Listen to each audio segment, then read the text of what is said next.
All right. Well, welcome everyone to this webinar.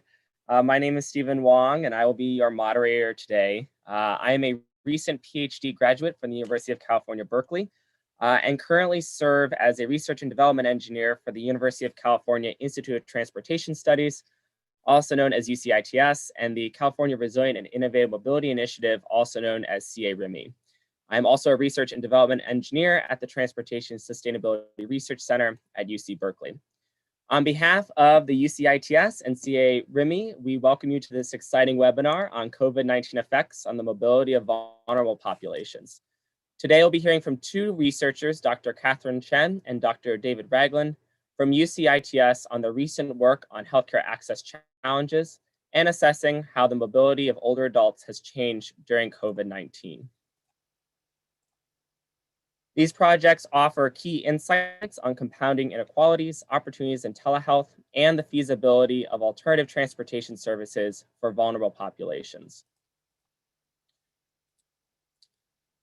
First, a little bit about UCITS. The University of California Institute of Transportation Studies is an expansive network of faculty, research, and administrative staff and students dedicated to advancing the state-of-the-art in transportation engineering planning and policy to benefit the residents of California, the nation, and the world. Established by the California legislature in 1947, the UCITS has branches at UC Berkeley, UC Davis, UC Irvine, and UCLA. The UCITS statewide transportation research program, in this next slide, is supported by the state of California through funding from the Road Repair and Accountability Act of 2017, which is also known as Senate Bill 1, and the Public Transportation Account. A little bit about the California Resonant and Innovative Mobility Initiative. The initiative serves as a living laboratory, bringing together university experts, policymakers, public agencies, industry stakeholders, and community leaders to inform the transportation system's immediate COVID-19 response and recovery needs, while establishing a long-term vision to develop sustainable and resilient transportation in California and the United States. So just a few housekeeping items is please post your questions in the Q&A section. You can post them during the presenters' presentations. If you have any issues related to Zoom, please post them for the hosts in the chat section. So again, questions go in the Q&A section, but if you have technical issues, that goes in the chat section. With that, I first want to introduce Dr. Catherine L. Chen, MD. She is an internal medicine physician and postdoctoral fellow in the National Clinician Scholars Program at the University of California, Los Angeles. Dr. Chen completed her MD at UCLA and her BA in biology at Yale University. As a postdoctoral fellow at UCLA, she is currently pursuing a PhD in health policy management. She practices primary care and supervises resident physicians at a federally qualified health center in Los Angeles. So Dr. Chen, if you would like to unmute yourself and provide video, we can get rolling. Thank you, Stephen. I'm actually unable to start my video. I think I need the host to start it for me. It says. Yes. Did that work? Okay, thank you. Wonderful. All right, hopefully you can see my screen. Thank you so much for the introduction, Stephen, and for the invitation to speak today. To the audience, today I'll be speaking about transportation to healthcare and lessons we might learn for COVID-19 and for the recovery from COVID. So we know that in a non-COVID world, transportation has been important for access to healthcare for a long time. Nearly 6 million Americans delay care every year because of transportation problems. So enter COVID. As of July 2020, nearly half of US adults had delayed or not received necessary medical care because of the pandemic. And although these numbers have improved over time, we're still at over a quarter of Americans who are not getting care that they need. It's important to note that the burden of this missed care has not been shared equally. So this data published by the CDC estimated that in June of last year, there were higher rates of missed care among Hispanic and Black adults versus whites or Asians.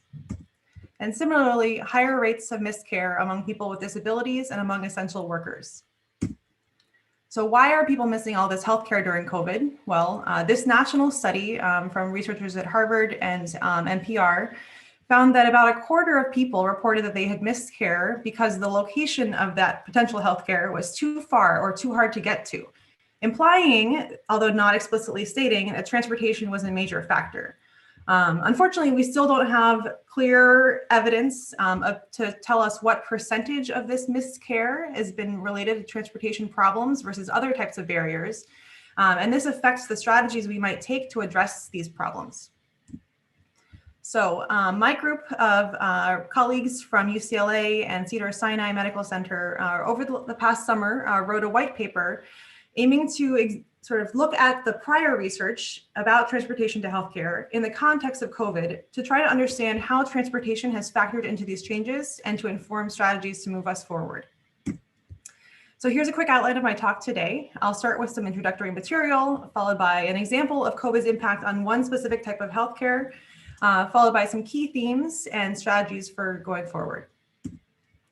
So for my overview, folks in this transportation audience probably know well that the pandemic has had a lot of direct effects on how we travel. So this has meant cuts to public transit service, suspension of shared ride services, as well as new social distancing and sanitation procedures, as well as a result, we've seen big shifts in how people get around. And notably, paratransit use, for example, is down by as much as 50%. But it's perhaps also worth a closer look at some of the indirect changes in how people get to healthcare. So we know that COVID has caused many people to lose their jobs. It's estimated that about 7 million people lost their health insurance during COVID because they lost their jobs. And of course, in this country, we often tie our insurance to our jobs. And that's on top of 29 million Americans who were already uninsured before the pandemic. We also know that some people are moving residences during the pandemic. And previous research has shown that when people move, especially if they move for financial reasons, they're at increased risk of missing healthcare, even before COVID. So both of these two factors, residential moves and job loss unemployment, are going to change the choices people have about whether they can afford healthcare and where they go when they need healthcare.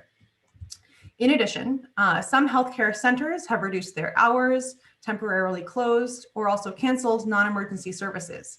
And this further restricts people's choices about where they can get care. Meanwhile, on the positive side of things, some people have been able to skip the hassle of traveling to healthcare because a federal rule change during the pandemic has made it easier for doctors to get paid for delivering care via telehealth, meaning phone or video visits. I want to pause for a second to define two important terms that will have implications in our strategies to overcome barriers. So the two main ways in which people can receive subsidized rides to healthcare when they need help are paratransit and non-emergency medical transportation, abbreviated NEMT. So paratransit is paid for by local transit agencies, and it requires proof that the rider has a medical or physical limitation. This is a major service that is used a lot by people with disabilities to get to healthcare, but also to get to other kinds of places in the community. Meanwhile, non-emergency medical transportation is paid for by health insurers and pretty much solely Medicaid as a health insurer, which is a program that covers the lowest income Americans. And some states have actually obtained waivers recently to restrict or exclude NEMT as a benefit for patients with Medicaid, meaning that those patients can't actually use that service. As for other insurers, very few Medicare plans or private insurers offer NEMT coverage. Most of the time, NEMT can only be used to get people to the doctor's office. Some states will let people use it to get to places like a pharmacy or services like physical therapy. But generally, it's for medical related trips. And then most NEMT plans require riders to demonstrate a medical or physical limitation. But actually, some states, including California, do now have programs to offer rides to people who just need help getting to the doctor's office for reasons besides a medical limitation. And this is all really big business. Paratransit accounts for 12% of transit budgets, while Medicaid's NEMT program costs the federal government about $3 billion per year. So in the report that we published last summer, we wanted to understand COVID's impact on transportation to care by digging into the literature around 7 specific types of healthcare that people might need during the pandemic. So we looked at these 7 healthcare needs listed here. And in the interest of brevity, I'm going to focus just on dialysis for end-stage kidney disease, but I'm happy to address any of the others in the Q&A, and you're welcome to read our white paper for additional information. So first, what is dialysis? Dialysis is the use of a machine to filter the blood and balance blood chemistry and remove toxins and excess fluid from the blood. People who have end-stage kidney disease, which often results from longstanding hypertension or diabetes, rely on dialysis to stay alive when their kidneys are no longer able to perform these essential functions. And unlike other types of healthcare, say mental health counseling or some medication management for certain chronic conditions, we can't yet deliver dialysis by telephone. And so most people on dialysis end up having to travel to a healthcare facility 3 to 4 times a week to receive a procedure called in-center hemodialysis, which is dialysis filtration done at a facility. And that procedure lasts about 3 hours and can be extremely exhausting. So now, because there are so many trips to dialysis, we must ask ourselves, how do these patients get to the care they need? Well, it turns out most of them rely on rides from others or on public transportation assistance programs like Paratransit. So here, just about a quarter of patients with ESRD, end-stage kidney disease, drive themselves to dialysis, and the plurality of them use paratransit to get there. Unfortunately, there's also strong evidence that patients who rely on public transit and paratransit often choose to end their sessions early, their dialysis sessions early, so that they won't miss their ride. And in some cases, they miss their dialysis entirely. And that is very concerning because missed dialysis can be have serious medical complications or even be fatal. And we should note that this burden of healthcare need and healthcare transportation need is, of course, like all things, not shared equally. So Black Americans comprise 13% of the US population, but 30% of patients with end-stage kidney disease. So what does this mean during COVID? Well, the threat of COVID is especially concerning in this population because end-stage kidney disease is an immunocompromising condition.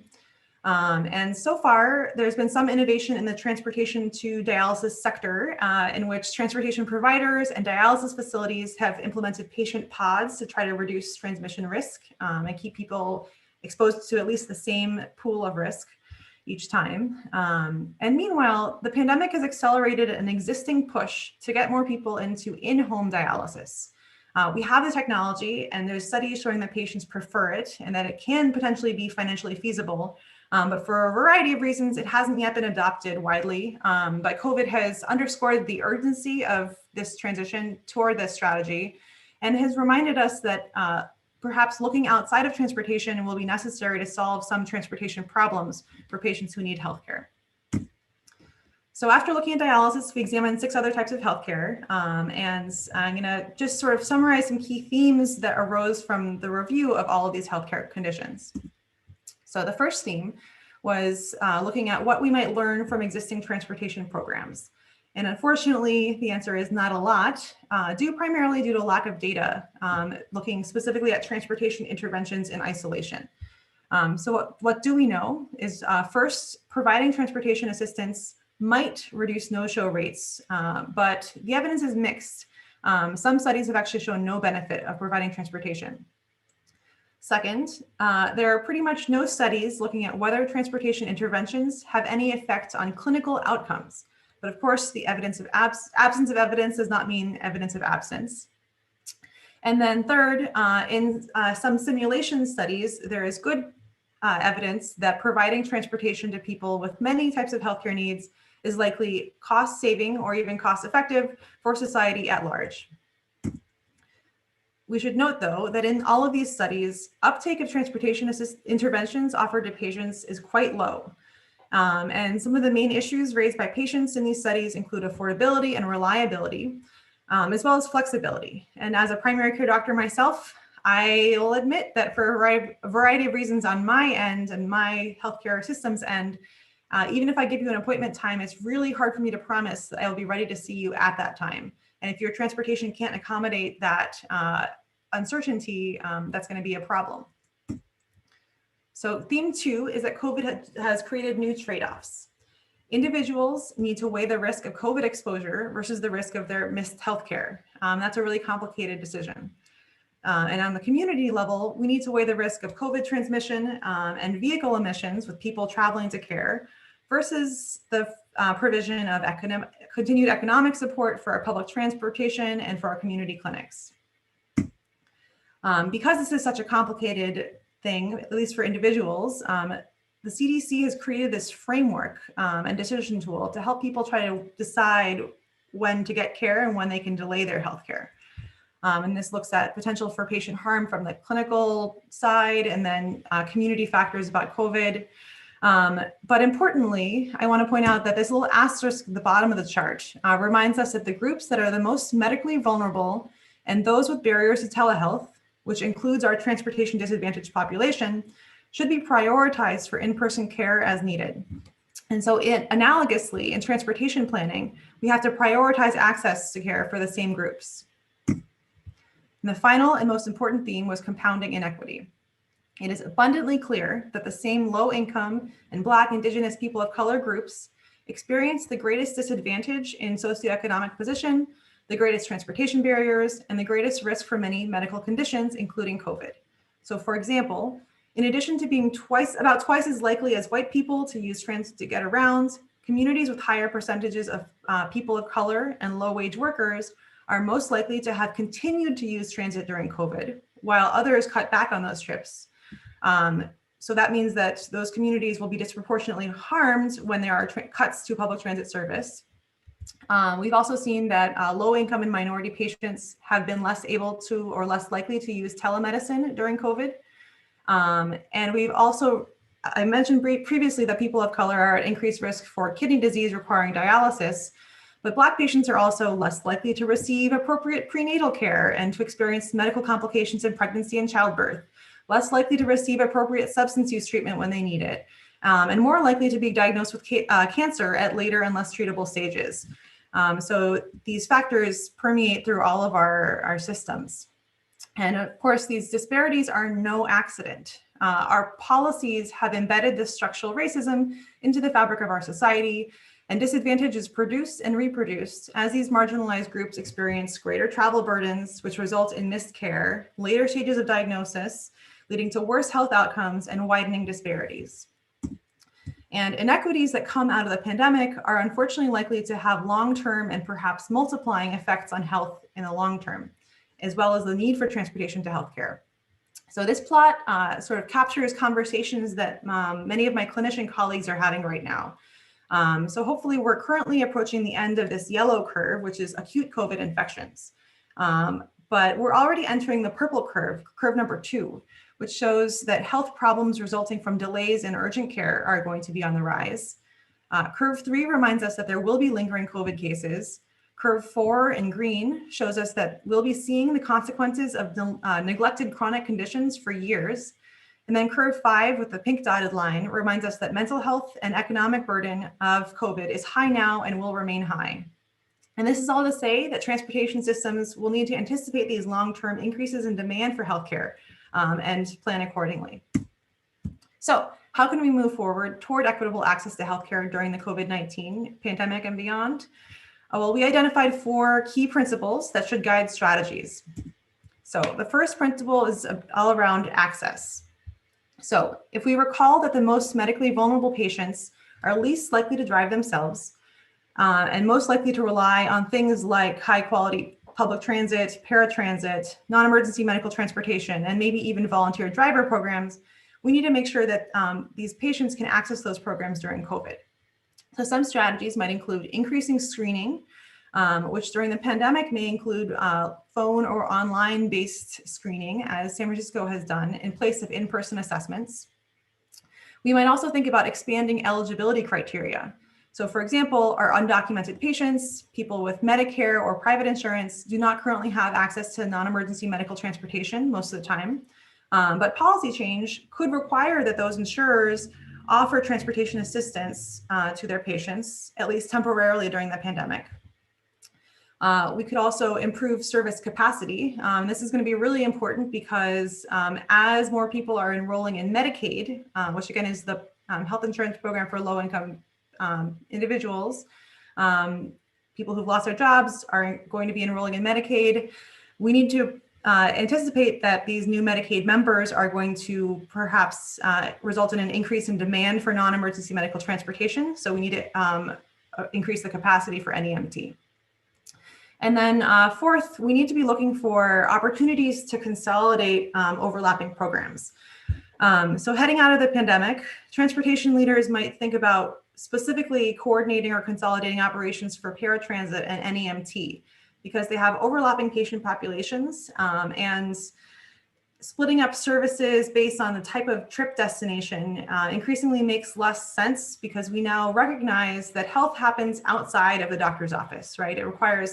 Being healthy requires traveling to get healthy food, exercise, social time, et cetera. And so perhaps siloing those two services makes less sense. So programs like California's Consolidated Transit Service Agency could be useful here, but thinking even bigger, something like a single payer healthcare system would make it easier to consolidate funding sources and offer transportation assistance to a broader swath of Americans. So COVID is reminding us or challenging us to question our existing services. So the next guiding principle is flexibility. First, I would say flexibility in scheduling is important because of the fact that doctor's appointments can be unpredictable. And the existing flexible scheduling services offered through TNCs or ride-hailing companies may offer a slightly lower perceived risk of COVID transmission and may be worth exploring further in the future. Second is flexibility in use of existing resources. So for example, during COVID, we know that paramedics and paratransit providers are underemployed. And so there are examples around the country about how these underused vehicles and drivers are being repurposed to do things like delivering medications and food in some communities. And I recently learned that in Indiana, there's a program where paramedics are being used to deliver leftover vaccines from community clinics that are about to expire at the end of the day.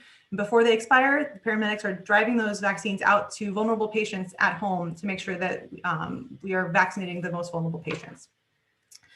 And then third, both transportation and healthcare are going to need to embrace flexibility in where we deliver healthcare. Because perhaps it's actually best for patients if we can deliver care virtually at home, or it can be convenient community locations like a park, grocery store, or library. So for example, right now there's a big push among clinicians to make telemedicine a permanent option for patients after the pandemic. And transportation leaders who are invested in improving access to healthcare can join us in advocating for continued access to telemedicine.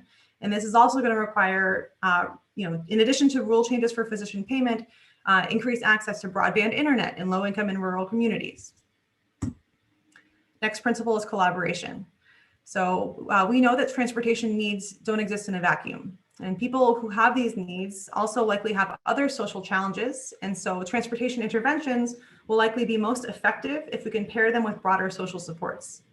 So for example, literature from prenatal care suggests that if we want to help pregnant women get to their appointments, we might need to help them with childcare, because taking the bus in the wintertime with a toddler in tow during COVID could be really challenging. Additionally, we might think about affordable housing as a determinant of where people live and what kinds of distances of trips they need to make to get to work, which involves or affects the kinds of time and trips that they have to take to get to healthcare.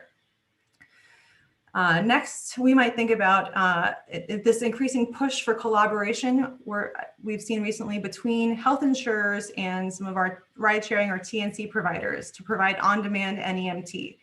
And actually a few states like Florida and South Carolina actually finalized contract with TNCs at the beginning of the pandemic.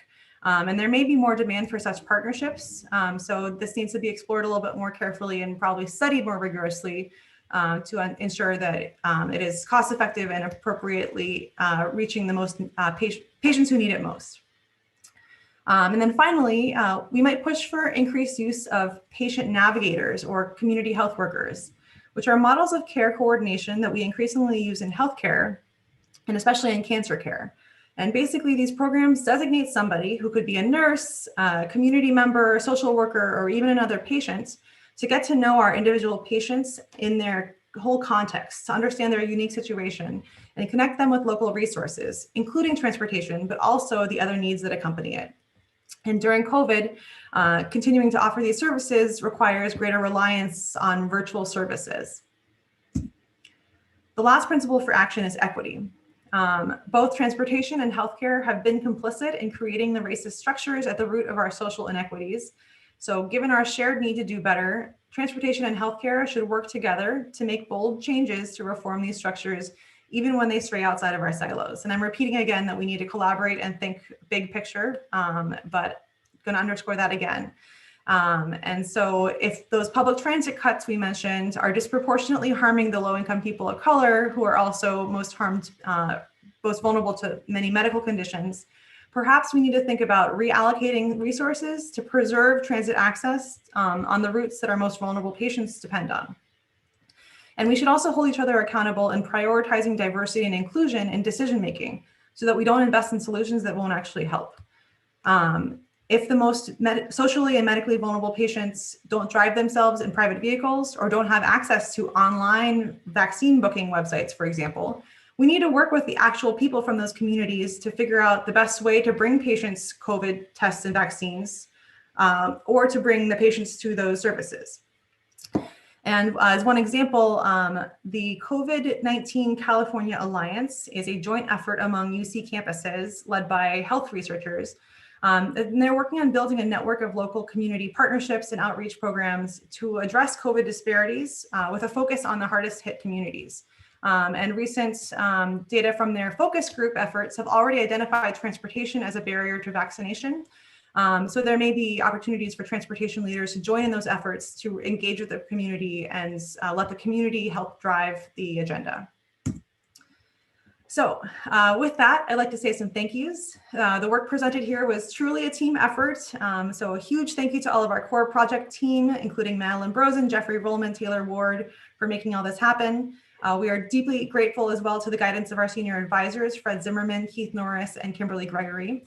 Thanks also to UCITS for funding our work. And lastly, thank you to Laura Podolsky and Stephen Wong from UCITS for the invitation to speak today, and to the audience for your attention. Looking forward to the Q&A. Great, thank you so much. We will now be moving into our second presentation from Dr. David Ragland. Dr. Ragland is the founding director of the Safe Transportation Research and Education Center, also known as SafeTrek at UC Berkeley. And he's an adjunct professor emeritus of epidemiology at the UC Berkeley School of Public Health. Dr. Ragland is also actively involved in the traffic safety efforts of the California Department of Transportation and served as a top-level advisor on California State Highway Safety Plan and the Federal Highway Administration's mandated 5% report. The floor is now yours, Dr. Ragland.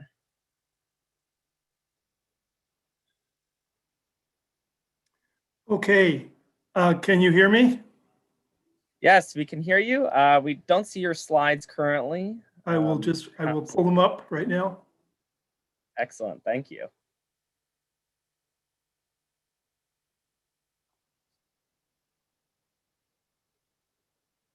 Can you see the slides? Yes, actually, if you can go into presenter mode, that would be the best. Also, for those of you watching, be sure to put your Q&A in the Q&A section if you have any questions for Catherine. Okay, am I in presenter mode?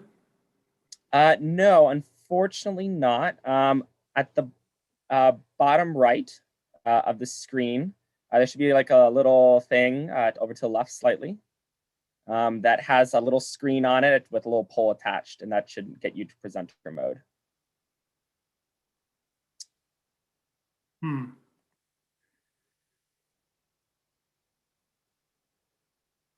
I'm sorry, I don't see that.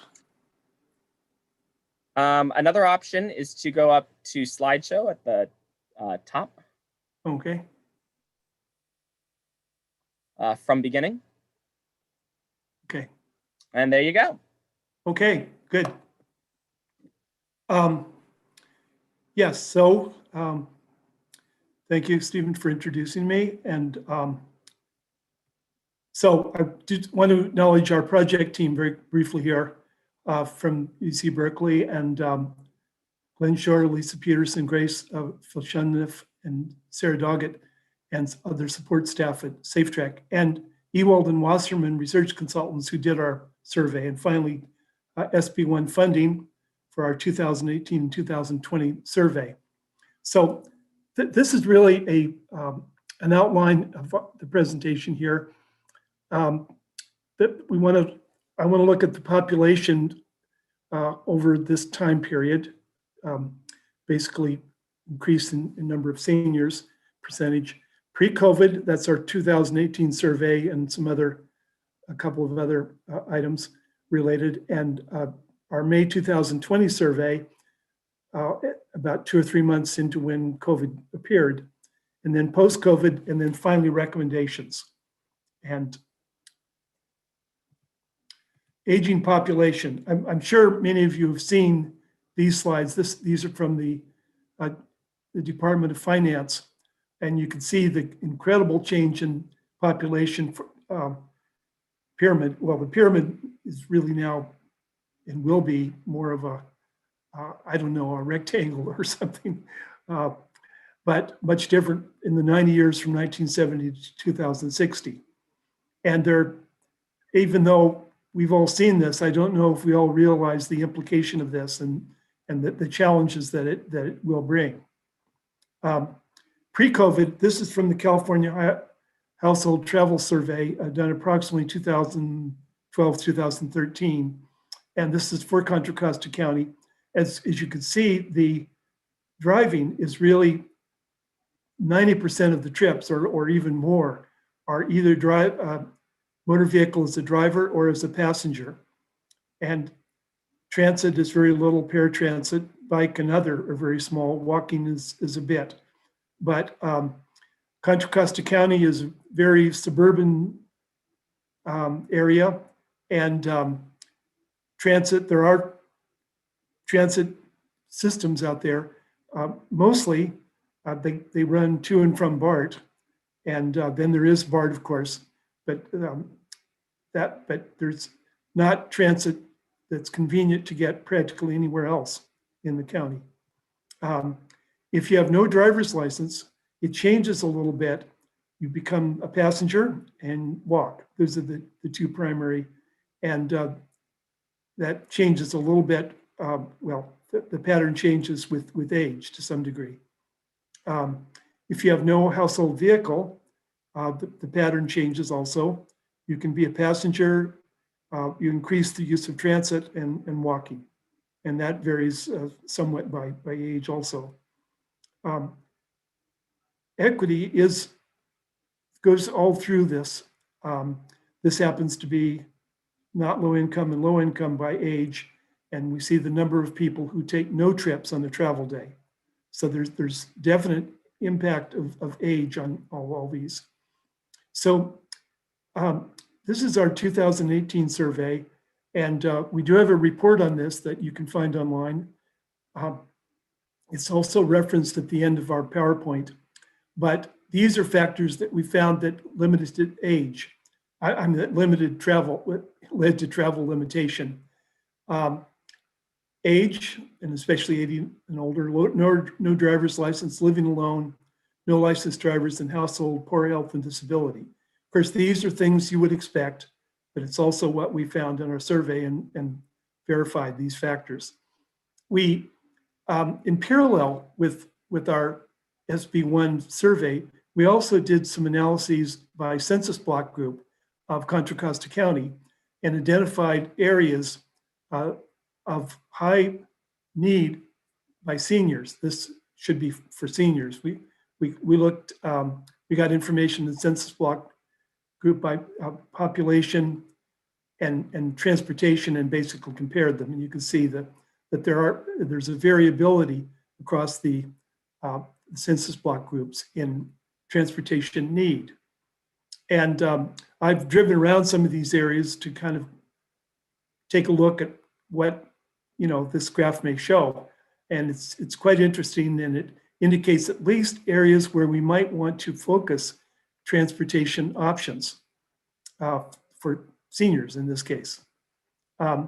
We also looked at pedestrian fatalities, and I was actually surprised to see this steep a curve. This is per 100,000. So it's really quite severe, quite a steep curve, and it also reflects one of the issues, one of the challenges, if we're going to be encouraging encouraging seniors to walk as an option, we need to look at the safety part. So our survey in 2020.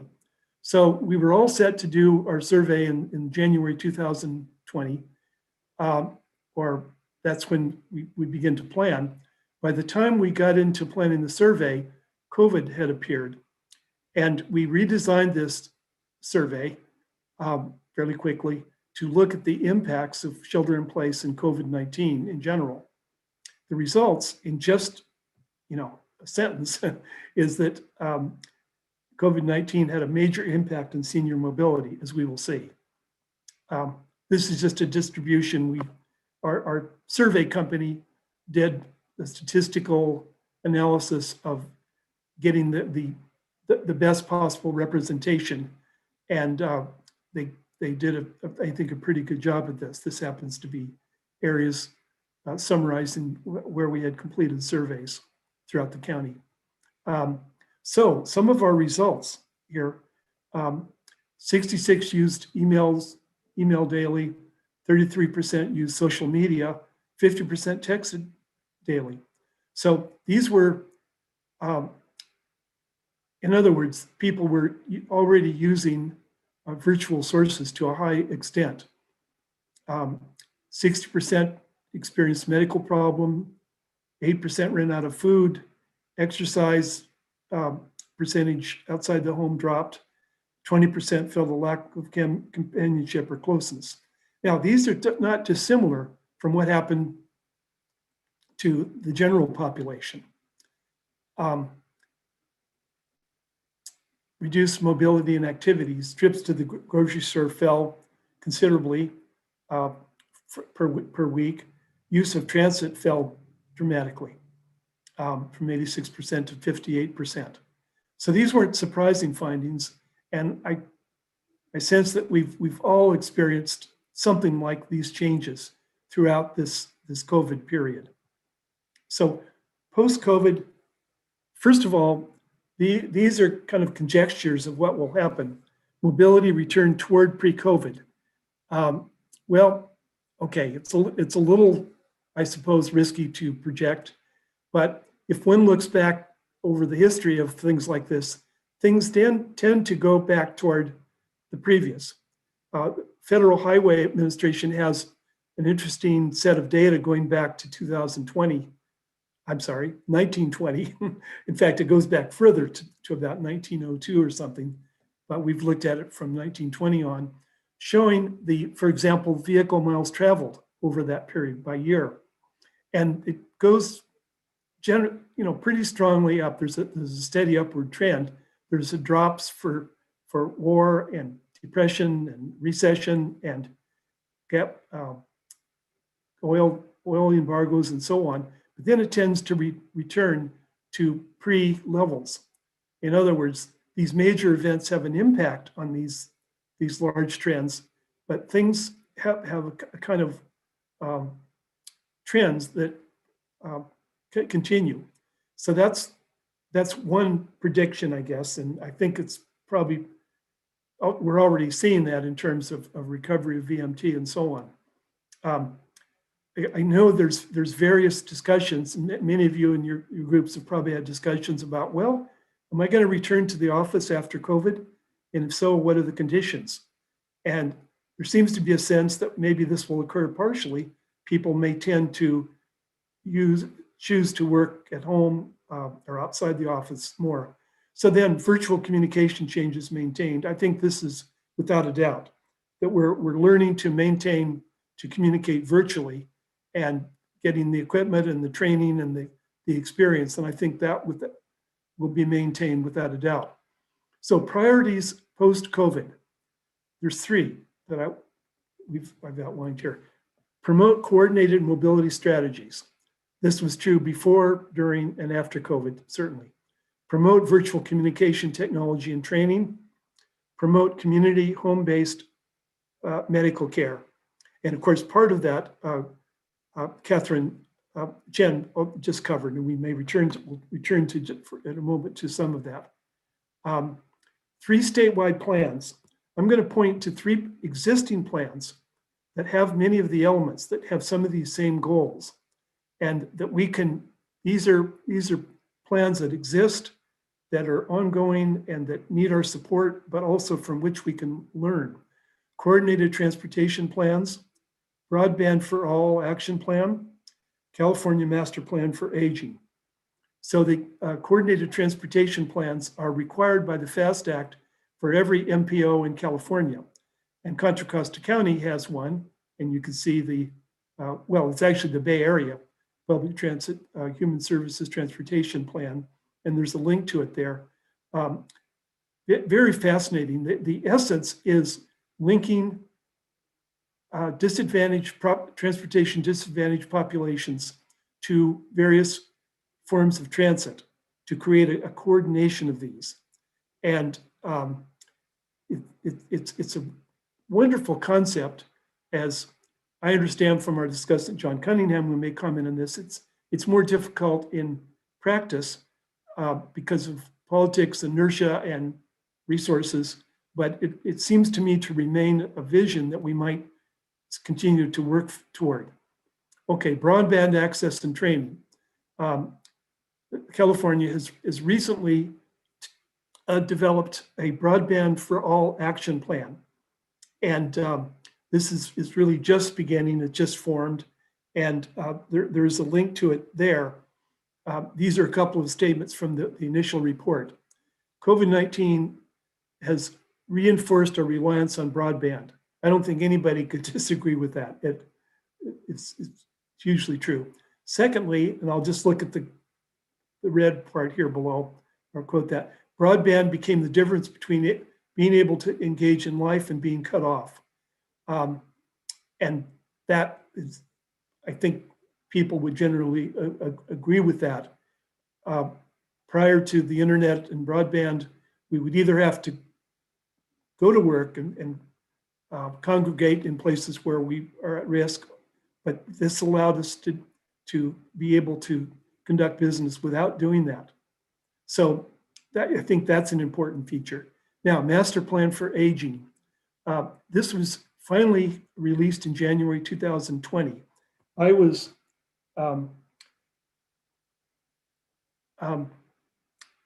fortunate to be able to participate in this on a couple of the committees. I have to say it was a humbling experience to meet so many people who had done so much in providing services to senior populations. I mean, it's just astounding how many people and organizations out there are involved in this, state and private organizations. So there is a data dashboard, you know, there's an emphasis on partnerships and connecting different agencies and so on.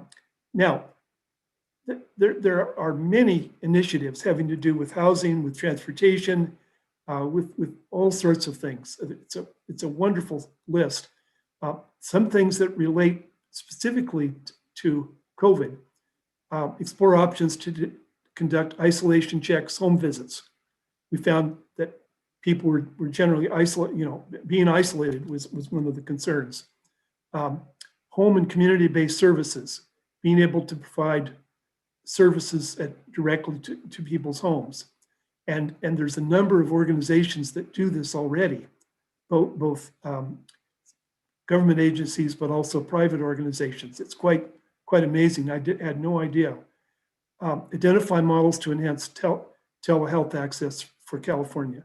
These are all part of the Master Plan for Aging, in addition to many other things. And I would urge you to take a look at that. It's really fascinating.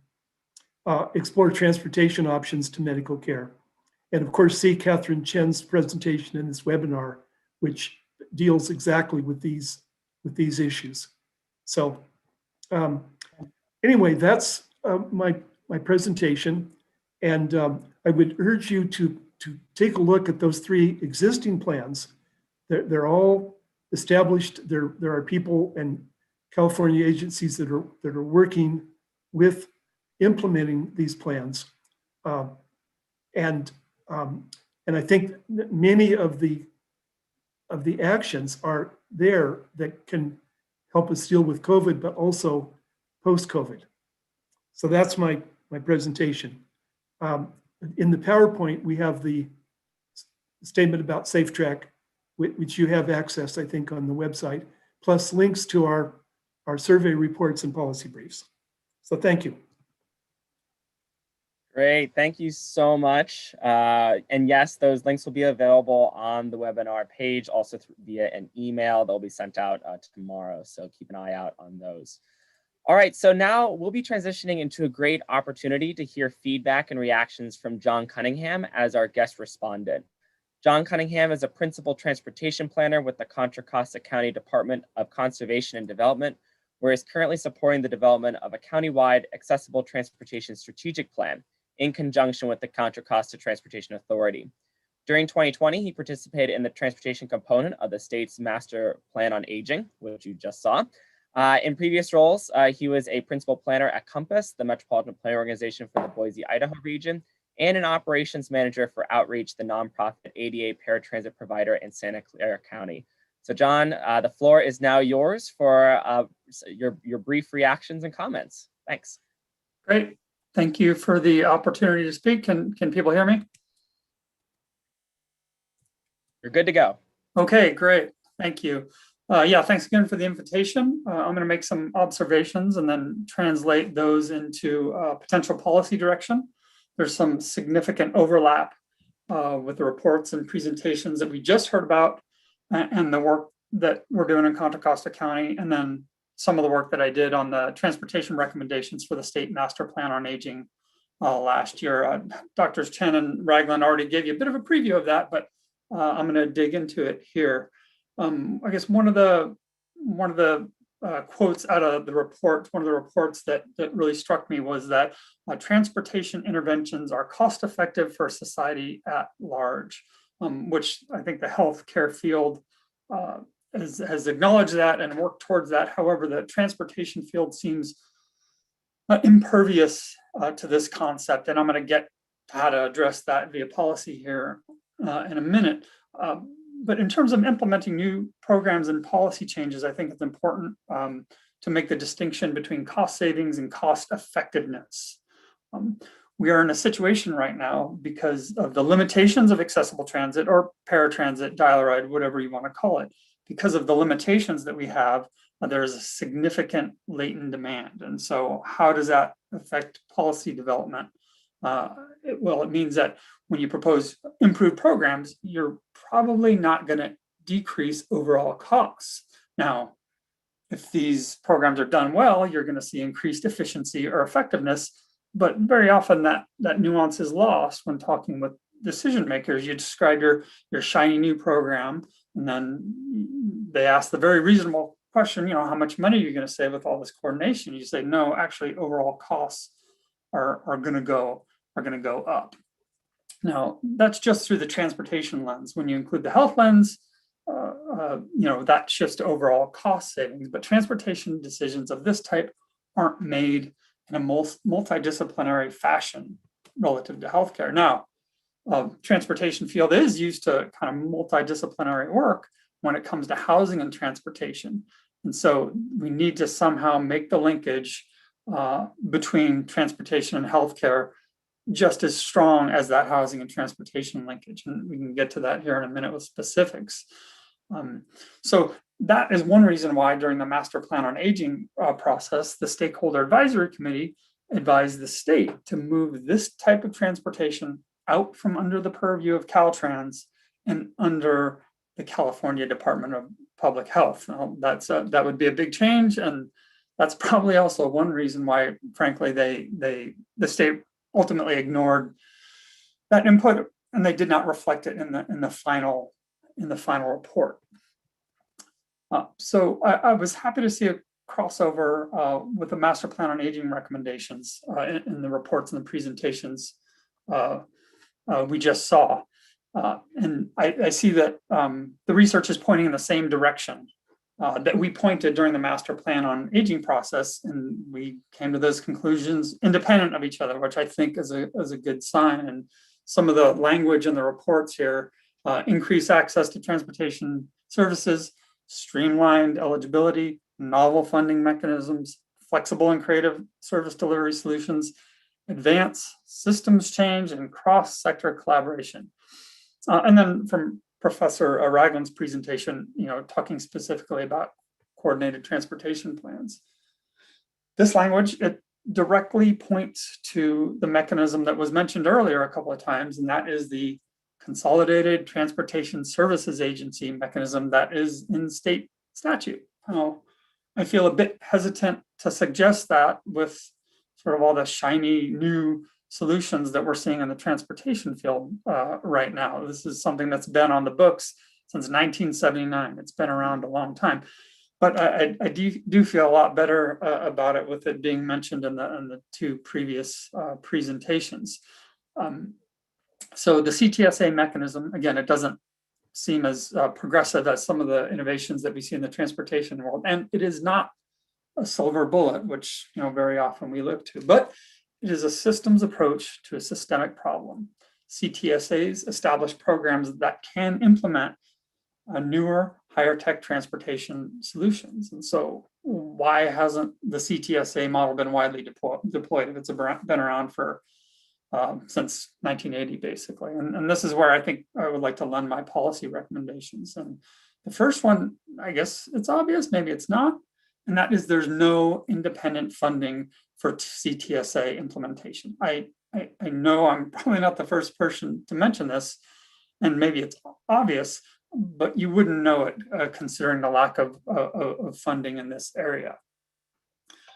Calls for coordination without funding are the thoughts and prayers of the transit business. It's meaningless, and people have been calling for coordination for decades now. The Government Accountability Office has been producing reports since the 1980s calling for coordination. But again, no funding, it's meaningless. I think we need to elevate coordination such that it is to be treated like a project or an operation that needs funding. Nobody would propose a bridge without a funding program. Nobody would propose any new service without a funding program. I believe that it might not be obvious to say this because we are so awash in transportation programs and resources that people think that, well, if you just coordinate, there should be enough to go around. And that's just not the case. We really need to treat coordination as a project. And so a couple of other observations. The linkage that was mentioned in one of the reports, the linkage between fixed route and paratransit service should absolutely be highlighted and put up front. I think this is a large issue. Right now, the transit industry is facing a reckoning with COVID, certainly in the short term, but with all the new mobility options that are popping up and sort of challenging the public transit sector's leadership in this area. So tying these service areas together, again mentioned in the reports, is an unintended consequence of the ADA paratransit regulations. Whatever we do, we need to be able to provide some insulation from conventional fixed route transit in these paratransit service levels. And the CTSA model is something that once you stand these agencies up, it can provide that insulation. And then my last comment here, there was a discussion of structural racism in the presentation, as there absolutely should be. I think that discussion and those observations, particularly in the space that we're working in right now, it should be expanded to call out ageism and ableism. And I think that might help get some movement in this service area. So those are the observations that I have. I'm happy to answer any questions or participate in discussion for a bit. Wonderful. Thank you so much, John. We really appreciate it. So yeah, we're going to head into a Q&A session with both Catherine, David, and John. He's able to stay on for a few more minutes. And so the first question for both for, I guess, everyone, and this could be a really important thing, is really do any of the panelists have information on how COVID-19 has impacted limited English proficient communities and how that has occurred in your research? So Catherine or David or John, any specifics? Thanks for that question. I think that came from Clarissa. And my initial response to that as I started to type into the chat was that I've seen a lot of data recently coming out around language proficiency and other potential barriers to telehealth, which is not directly, transportation related, but really impacts, increases the chances that somebody needs to get transportation to healthcare if they can't take care of a quick medication refill on the phone, which is a great use of telemedicine visits. And so there are several recent studies, including 2, I think I copied into the chat, which have shown that the barriers to telehealth really fall along the lines of everything we would expect, unfortunately, including race, income, age as well, relevant to Dr. Ragland's presentation. Older patients less likely to use telehealth, but then language proficiency is important there as well. And I think it's we're straying a little further from the transportation world, but as a healthcare provider who works at a community clinic where a lot of our patients are not English speaking primarily, it's increasingly important to talk about the need for translation services, as I believe Clarissa brought up there. It's a thing that we have some funding for, but if we're going to deliver quality healthcare to our patients, whether via telemedicine or in person, we also need to make sure that the language it's provided in is appropriate. And it is a not uncommon phenomenon that doctors will try to sneak by with their broken Spanish, for example, and we're doing our patients a disservice if we don't treat them with respect of obtaining appropriate translation when necessary to give them their best care. And I'll mention a study, I'll pull up the link in a second, actually done right here at UCLA they did a survey of primary care providers and asked the providers what kind of patients and what kind of patients' conditions do you think are most appropriate or not appropriate for healthcare, for telemedicine, and which type of those same groups are easiest to care for via telemedicine? And the providers answered the survey saying non-English speaking patients are less easy or harder to take care of via telemedicine. So you're going to have provider level biases and barriers as well that are all part of this very intertwined problem. And so it's way bigger than transportation, but transportation is part of that. Yeah. David, is there any specific things that came out of the survey when it came to non-English speakers? Can you hear me? Yes. Okay. Well, unfortunately, our sample size was not sufficient to be able to break out by language. What I will say is the Broadband initiative that I mentioned is specifically going to be looking at that issue for broadband connectivity and so on. And the master plan for aging, that equity by ethnicity and et cetera, is at the core of the master plan for aging and runs through all the recommendations. I just touched on just 2 or 3 items from the master plan of aging, but it's so rich that I recommend looking at the documents and websites that are describing the master plan. Great. John, do you have anything to add, perhaps work that you've been doing at Contra Costa about the impact of COVID-19 on limited English proficient communities? Yeah, I wish I did. I do provide oversight for the county's transportation, COVID-related transportation. Just ever since the pandemic, it's being provided by our local transit providers, County Connection and Tri-Delta, as well as a private provider. And I'm in a troubleshooting role. I don't really have my hands on it. And the language barriers, which do come up in transportation, of course, have not have not been an issue, frankly. I think that's probably due to our health services department has a fairly robust and sophisticated translation services department. So that maybe that's not helpful, but I haven't seen that an issue here locally since the pandemic started. Mm-hmm. So it seems, kind of going back to Catherine's point, having that funding and having that service available is critical. Yes. Great. There was another question, and I think this one was specifically for Catherine, but John and Dave, you might want to jump in on this as well, could you explain the idea of focusing less on destination-based services, which was on slide 26? And that you mentioned that most of the healthcare takes place outside the doctor's office, but what is the implication to policymaking?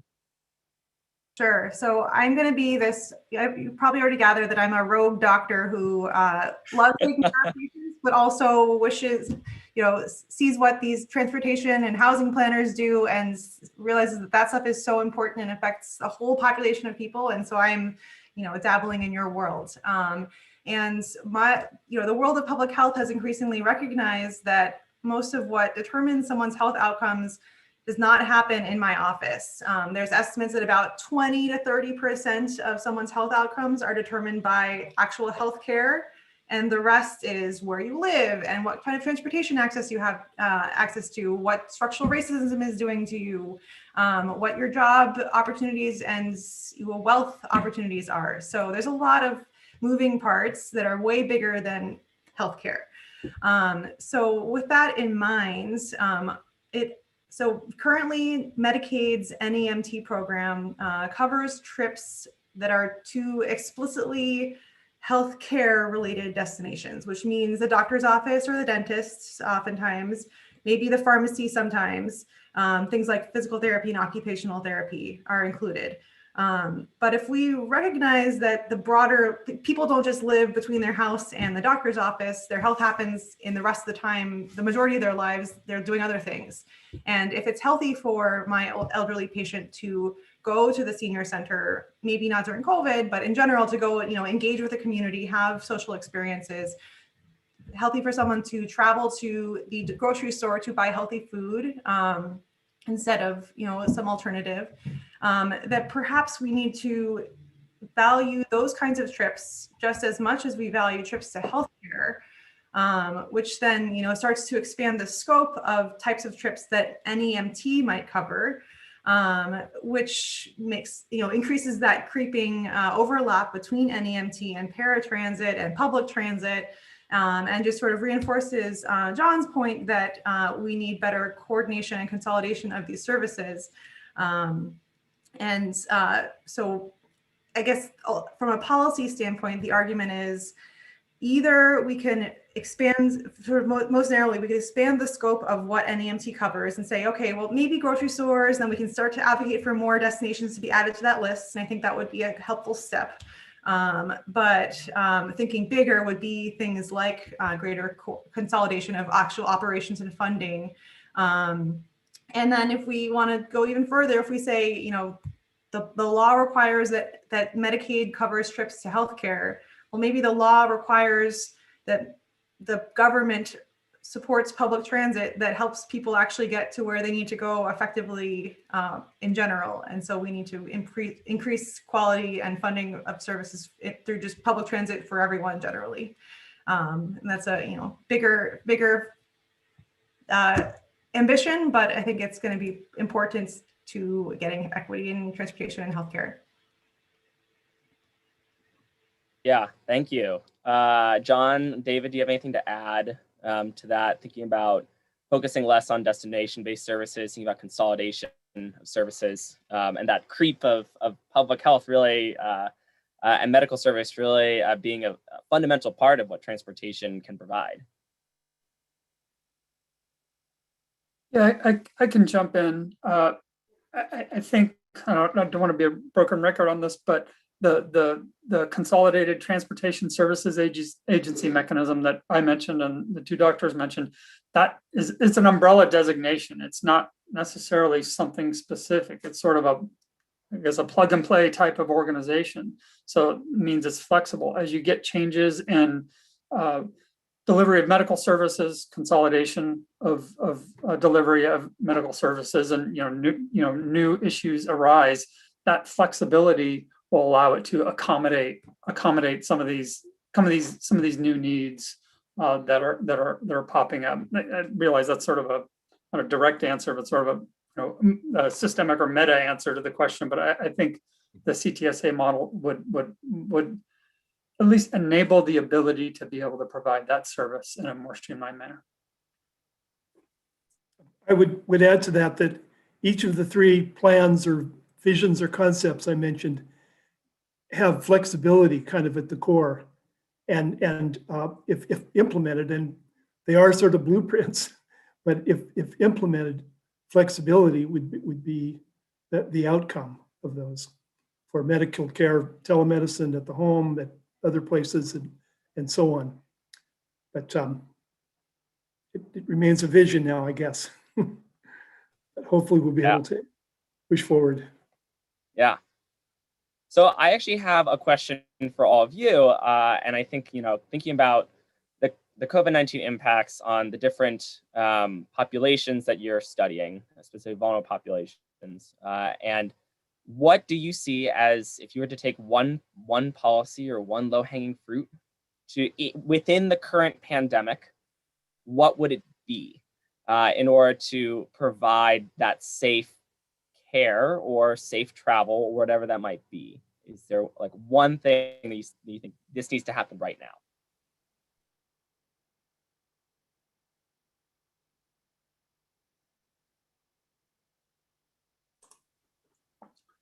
We're talking funding is no object, politics are no object. Correct. Yeah. Why not? Why not? For the sake of the argument. I think it's one thing that I mentioned earlier, and it was in, I believe, Dr. Chen's report, and that is to remove the linkage of paratransit to fixed route transit. That constraint makes no sense in terms of policy planning. It has no relationship to demand for services, location of services. It's just sort of this arcane unintended consequence. Maybe that's underwhelming if I'm in a unconstrained funding and politics environment, but that's sort of a problem that I think bedeviled this policy area for quite some time. If we delink those two and we can establish accessible transit, paratransit, whatever you want to call it, establish it as its own program in its own right as a standalone entity, maybe we'll get rid of some of the baggage that's held us back for so long. I think the one thing, I mean, the issues are so complex, it's hard to judge exactly, but I think one task might be to determine ways to identify people that are at risk, whether they're seniors or some other group or people with disabilities. And that was part of our objective for the census block group study that our student did for Contra Costa County. Who is at risk and what do they need? And that would help us direct services toward those particular people and not just have it be open in general.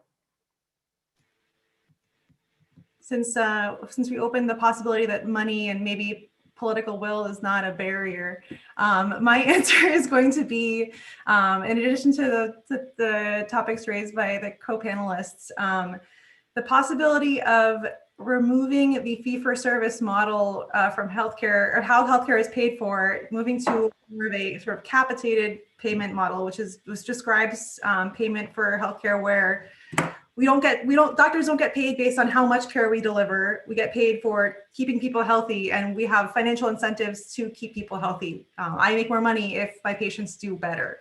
That's the shift toward, we call it value-based care. There's a lot of different buzzwords out there in healthcare, but some increasingly we're moving in that direction, and healthcare systems and payers that use those kinds of systems are incentivized to pay for something like transportation if that will prevent a person from having a complication of their untreated diabetes down the line. And so health systems are starting to move in that direction. And part of that has actually been doing what Dr. Ragland has mentioned, which is screening people for transportation needs. This is like a hot topic in medical care right now is social determinants of health matter. Healthcare only affects whatever percentage of our outcomes. Let's ask our patients, do they have housing challenges? Do they have transportation challenges? Do they have food insecurity? So we're going to start gathering that data, but it's hard for health systems to act on some of those things by themselves. And health systems can't solve Los Angeles's affordable housing crisis and homelessness alone. And so we're going to need to partner with others, but fixing the financial incentives so that they're actually motivated to identify the needs and to invest in connecting people to the right support services is going to be a helpful step during COVID and after COVID. And in fact, clinics that have predominantly relied on this kind of value-based payment system instead of fee-for-service have done better during COVID, because if your clinic volume is down because people are not getting healthcare, you're struggling financially right now. But if you're mostly getting paid for keeping people healthy and finding whatever solution that means, even if that's telemedicine or you're not getting paid as much you're not doing as many services, you're still taking care of your patients, and those clinics are doing better. So I would say my dream is that we move toward value-based payment, which is a way to incentivize investment in transportation. Wow, great. That was some really great ideas there, and thank you so much. Really appreciate it. I think we're basically out of time here. So I do want to thank all of our two presenters as well as our guest respondent for being part of this webinar. We're greatly appreciative of what they have to say. Just a few more announcements before we wrap up.